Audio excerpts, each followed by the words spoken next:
बोले लेकिन फिर भी तुम मुझे मार नहीं सकते, क्योंकि मैंने यह भी वर मांगा था कि 12 महीनों में मैं कभी ना मरूं।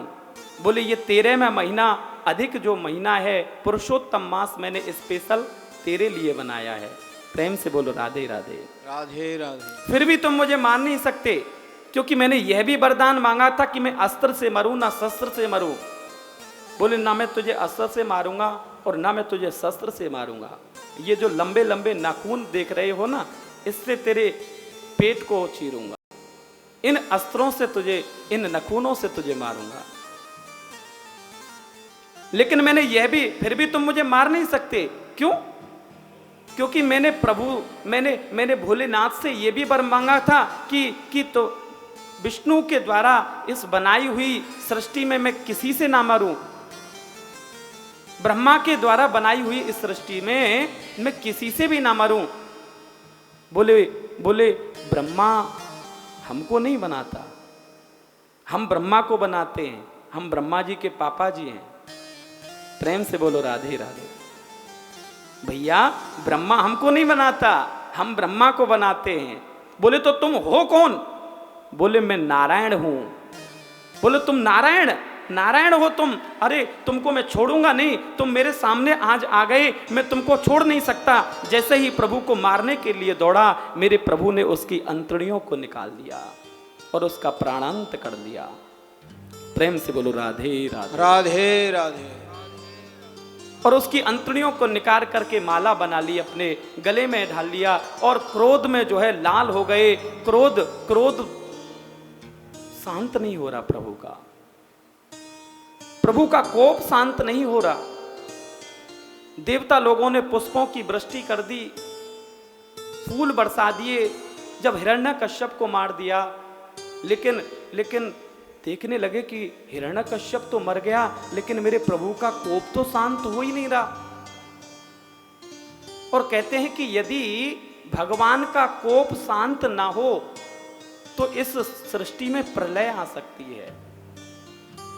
भगवान यदि क्रोध में आ जाएं तो इस सृष्टि में प्रलय आ सकती है। अब देवता लोग घबराने लगे कि महाराज हिरण्यकश्यप तो मर गया, लेकिन इनका कोप शांत नहीं होता, अब प्रलय जरूर आएगी। तो ब्रह्मा जी, देवराज इंद्र कहने लगे कि मैंने सुना है कि पतिदेव का यदि क्रोध शांत ना हो तो धर्म पत्नी जी को ले जाया जाए, तो वो ऐसे समय में क्रोध को शांत कर सकती हैं।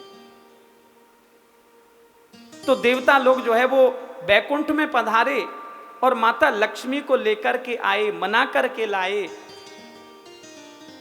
लक्ष्मी जी बोली चलो मैं मना लूंगी, क्या बात है।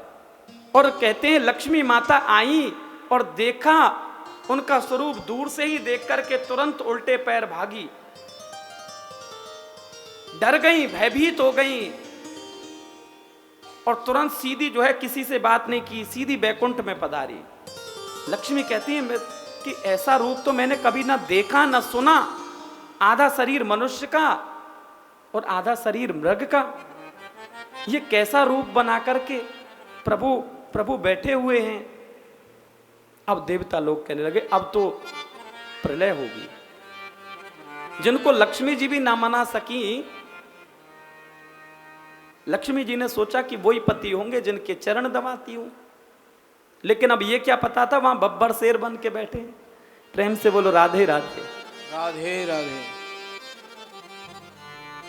बैकुंठ में पधारी तो ब्रह्मा जी ने बड़ी अच्छी बात कही कि कोई कितनी भी स्तुति गाने लगे। देवता लोगों ने बहुत स्तुति की, बहुत मंत्रों से प्रभु को मनाया, लेकिन प्रभु का कोप शांत नहीं हुआ। ब्रह्मा जी ने स्तुति गाई, सभी देवों ने स्तुति गाई, लेकिन संत नारद ने बड़ी अच्छी बात कही कि कोई कितनी भी स्तुति गा ले, लेकिन जब तक मेरे प्रभु के पास में उनका लाडला भक्त प्रहलाद जब तक न जाएगा, तब तक मेरे प्रभु का कोप शांत नहीं हो सकता। उनका भक्त प्रहलाद जब तक प्रभु के सामने न जाएगा, तब तक प्रभु का कोप शांत नहीं हो सकता। ब्रह्मा जी ने हाथ पकड़ कर के प्रहलाद से बोले कि बेटा, अरे वत्स, आपके पिताश्री के ऊपर भगवान बड़े कुपित हो रहे हैं, बड़े नाराज हो रहे हैं। आप ही जाओ, प्रभु को मनाओ, प्रभु को शांत करो। कहते हैं भक्त प्रहलाद जो है मेरे प्रभु के पास गए और प्रहलाद जी ने जाकर के मेरे गोविंद के श्री चरणों में अपने शरीर को लिटा दिया, साष्टांग प्रणाम किया। और मेरे गोविंद ने, नरसिंह प्रभु ने प्रहलाद को नीचे से उठाया और अंक में भर लिया, गले से लगा लिया और अपनी जिह्वा से प्रहलाद जी को चाटने लगे।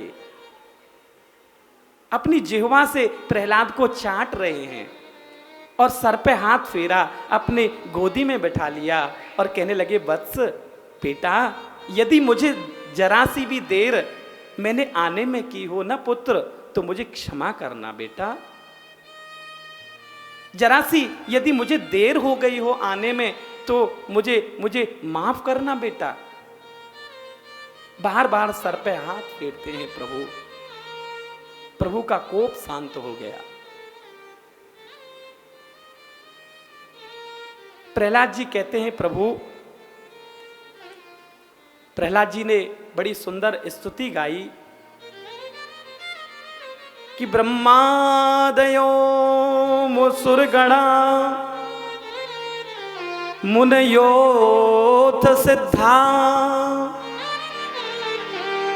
शत्वैकतान मतसां वचसां प्रवाहे। प्रहलाद जी कहते हैं कि असल में देखें तो भगवान मुझ में है क्या? असल में देखें तो मुझ में क्या है? कुछ भी तो नहीं है। भक्ति में मेरा प्रवेश नहीं है, ज्ञान में मेरा प्रवेश नहीं है, भक्ति में अवलंब नहीं है। असुरों के कुल में जन्म लेने वाला मैं निकृष्ट वृत्ति, और क्वतवानुकंपा, कहां आपकी दिव्य महती अनुकंपा। आपके श्री चरणों में प्रणाम करता हूं प्रभु। आपने कितनी बड़ी दिव्य कृपा की, आप पधारे, आपके चरणों में बारंबार प्रणाम करता हूं। भगवान बोले, मैंने क्या अनुकंपा कर दी भाई खामई खां? मैंने तो अभी क्या अनुकंपा कर दी? बोले, प्रभु एक बात बताओ आप कि क्वाहम रजा प्रभव ईस क्वतमोद केस्मिन् जाता सुरे त्वर कुले भवतवानुकंपा न तो भवस्यो न ब्रह्मणो न तो भवस्य न वैरमाया यन्मेर पिता शिरसि पद्मकरा प्रसाद। प्रहलाद जी कहते हैं, पिताजी, भगवान, हे प्रभु, हे गोविंद, असुरों के कुल में जन्म लेने वाला मैं निकृष्ट पापी, कहां आपकी दिव्य महती अनुकंपा? भगवान कहने लगे, भाई मैंने, तू एक काम कर, तू कुछ मांग ले। प्रहलाद जी कहने लगे, मांगते तो वो हैं जिनके पास कुछ होता नहीं। भाई मांगते तो प्रभु वो हैं जिनके पास कुछ होता नहीं। जहां आपने सब कुछ दिया है वहां मांगे ही क्यों? गोविंद बोले, मैंने तुझे दिया ही क्या है भाई, सो तू कहता है सब कुछ मिल गया। प्रहलाद जी कहते हैं, प्रभु एक बात बताओ आप मुझे